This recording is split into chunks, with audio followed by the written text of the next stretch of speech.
Gözüm nuri yeşil aradan bir selim var burgulağası gözüm nuri çınar yüreğimde kenir gözüm nuri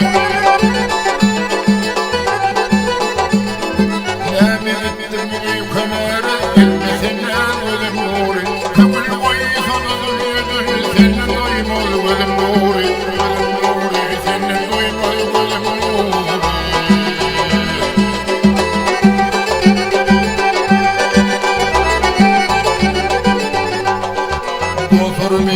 düşman ettim yadını çekti o değil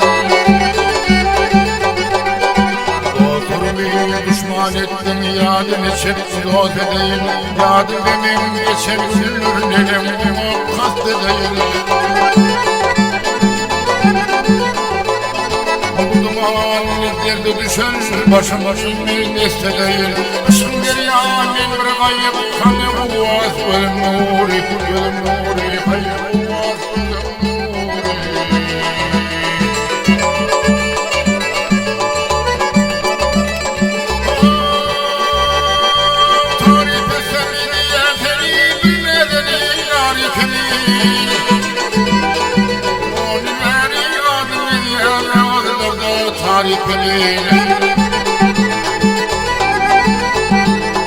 Yediğimler elimde sağ dedikleri garip gibi Şazenemin sana kömür eder tervaz gözüm nuri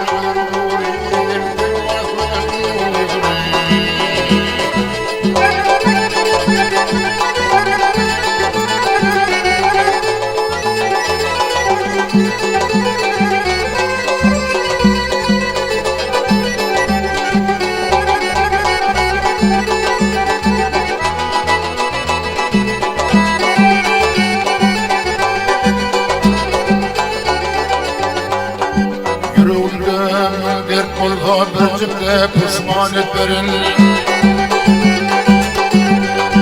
Yüreğimde dert olsa bircikte pişman etlerin Sensin benim hükümdarım beni ve nefsanetlerin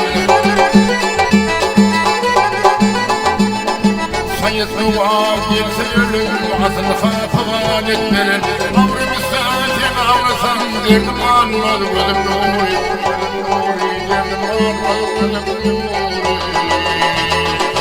Avrımı sensin ağlasam derdim varmaz gözüm nuri derdim varmaz gözüm